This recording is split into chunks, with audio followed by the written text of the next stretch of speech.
The Buffs recruiting, both high school and transfer portal, already is on fire. Let's talk about the players that they have in the class already from the high school ranks and who are some names that have already been thrown out there to be associated with Coach Prime in Colorado.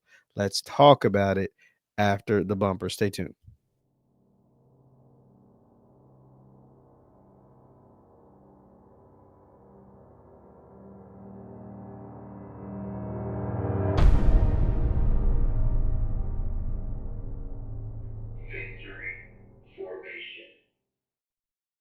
What is going on, everybody? What is going on, everybody? My name is JeffLightsyJr. This is the Victory Formation Sports Show right here on JeffLightsyJr. YouTube, Facebook, wherever you get your content. Do me a favor, hit that thumbs up button, like, share, subscribe, notification bell because we upload all the time. And as we know, back on Thanksgiving, Colorado had 4 commitments, all that took place on nightcap with Shannon Sharp and Chad Ochocinco, Chad Johnson. 4 commitments. 3 of them were pretty much expected. And then Carday Smith, who he was supposed to not commit until he signed on National Signing Day, the early signing period, he went ahead and committed on nightcap as well. And so that brings the Colorado class to 15 and 33rd nationally, according to 247 Sports. I like to use 247 Sports as the clean. It's just the best looking one to me. So they're 33rd nationally, according to 247 Sports, and that's only with 15 commitments. But out of the 15, and pretty much all of them, most of them are 4 stars on this platform, or at least one major platform. As you see, and that includes former Ohio State commit London Merritt, former USC commit Juju Lewis, of course, Carday Smith, who also was committed to USC, Alex Graham. He's getting, heavily trying to get poached by Michigan, but he is a big out of Detroit. It looks like Michigan may actually flip him. But all of these guys had big time offers. Alexander McPherson, he was a Oklahoma State commit. Quentin Gibson had a bunch of offers out of the Texas schools because he lit it up his senior year down there in Fort Worth, Texas. So these guys are all locked in with the Buffs. Nightcap, Thanksgiving was a big day for them. The IMG connection is real. You get 2 guys that start on your offensive line from IMG. You essentially get 3 other major commitments, including flipping London Merritt, flipping Alexander McPherson. Those major ones coming from IMG. You're still in the running for Nathaniel Boateng. I don't think you're going to get Michael Carroll, the offensive lineman that's committed to Alabama. He's probably going to stick with the Crimson Tide, but nonetheless, you gave him a lot to think about. And at the back of his mind, if it doesn't work out at Alabama, he knows he'll have a place in Boulder in Colorado. You also made yourself solid with Cola J, the offensive lineman in the class of 2026. So Colorado went crazy over the Thanksgiving holiday. Thanksgiving, they got 4 different commitments. It was massive. Obviously, Carday Smith, you was expecting, but you end up finally getting that in the fold. And you look like you have your bookend tackles with Jordan Seaton at 6'5", 300 pounds, commanding the left side, freshman All-American. And now Carday Smith coming in at 6'6", 6'6 and a half, 300 and some odd pounds, looking to be the bookend right tackle on the opposite side of Jordan Seaton from day one.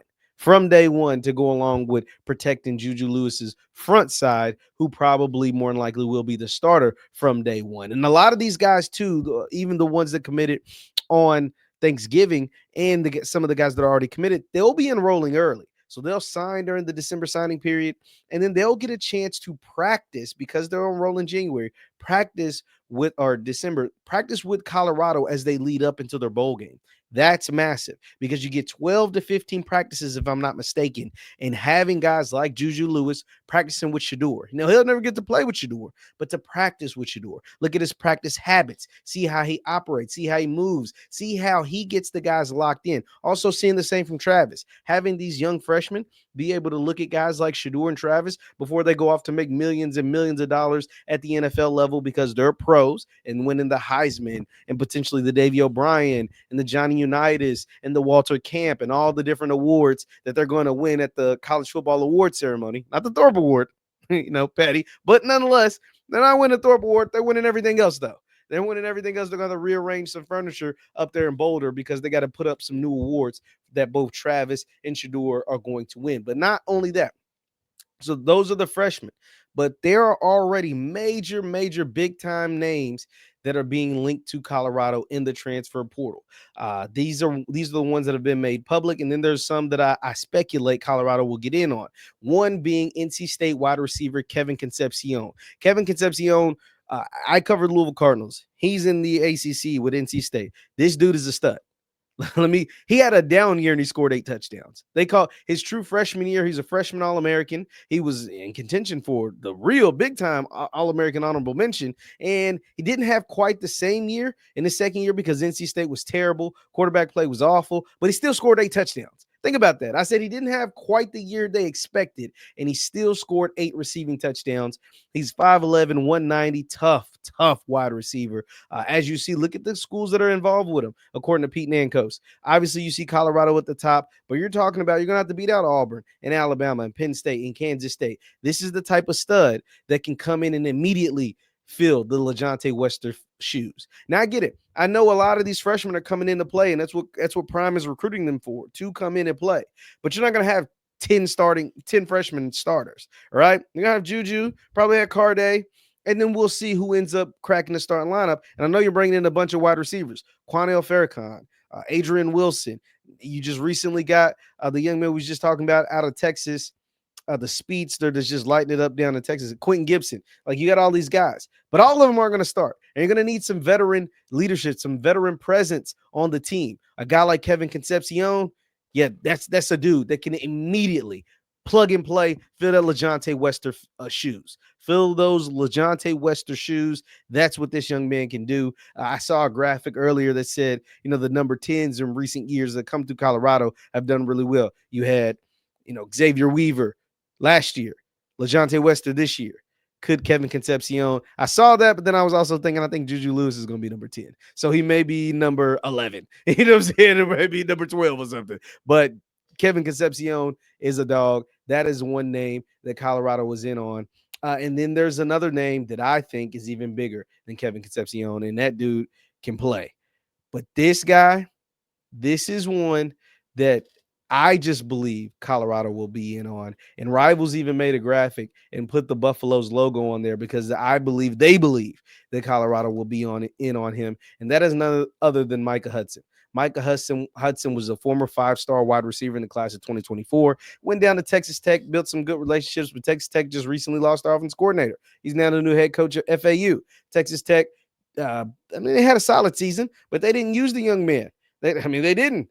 He set the bench most of the year. He didn't have many catches. Didn't have many big plays. When he got in, he made some plays, but he didn't have the opportunity that maybe he thought he would have, or maybe in that some of the other freshman wide receivers across the country had. You got to think this guy, Micah Hudson, was a 5-star wide receiver, just like Cam Coleman at Auburn, who had major moments this season.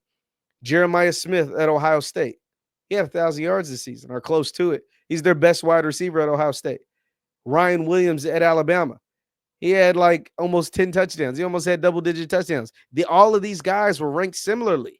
Cam Coleman, Ryan Williams, Micah Hudson, Jeremiah Smith, and he got the shortest end of the stick. He was the one that didn't put up the numbers. Well, you know where they love to throw the ball and they love to get their playmakers involved and give their guys the numbers. It's Boulder, Colorado. And you know where they're losing a ton of wide receiver production. It's Boulder, Colorado. They lost LeJontay Wester, they're losing Will Shepherd, they're losing Travis Hunter. It's a lot of passes that still are going to be thrown that needs to be replaced. Yes, they're bringing in a ton of talented freshman wide receivers, and the cream will rise to the top, right? The cream, whether it's Quentin, Adrian, Quanell, whoever, maybe 1, 2, a few of those will rise their true freshman year, just like Draylon Miller did. But you're going to need some dogs along on the outside. You're going to need some dogs to replace the 15 touchdowns that Travis had. You're going to need some dogs to replace the 10 touchdowns LeJontay Wester had. You're going to need some dogs to replace some of those big catches that Will Shepherd had. My bad. That can be a guy like Micah Hudson. As you see that Boulder, that Buffalo is on that logo. Now, there has been nothing about him as of yet, like they have for Concepcion. But I believe this is a young man out of Texas. Deion loves the kids from Florida and from Texas. This young man was a stud in the state of Texas. Deion still has all of those connections in the state of Texas. That's where he and his family lives during the offseason. That's where the prime estate is in that Fort Worth, Dallas area. Micah Hudson knows who Deion Sanders is. I would not be surprised if Micah Hudson ended up in Boulder, Colorado, to play next season under that offense with Pat Shurmur and those guys to play along with the offensive line and the quarterback of Juju Lewis. I could see Micah Hudson being in Boulder. Now, there's no early reports on that. That's just someone that I'm speculating. And there's going to be a lot more names that pop up and that commit and that end up on Colorado's roster. I'm also interested to see if they're able to flip or snag any more high school players before the early signing day. Because as of now, they have 15. I think they finish with between 15 and 17 signees as far as high school. 15, that's the sweet spot, especially if you have 4 to 5 of those guys that can contribute immediately, and then another 4 to 5 of those guys that contribute by the sophomore years or redshirt freshman years. That's how it's going to be done if you're going to have success in Colorado moving forward past the Shador and Travis era in Boulder if you're Coach Prime. Let me know your thoughts in the comments down below. Once again, my name is Jeff Lightsy Jr. This is the Victor Formation Sports Show right here on Jeff Lightsy Jr. YouTube, Facebook, wherever you get your content. Do me a favor, hit that thumbs up button. Like, share, subscribe. Also, you can follow me on Instagram and Twitter at JLightsy7. That is on Instagram and Twitter at JLightsy7. Thank you guys for tuning in, and I will see you next time. Peace.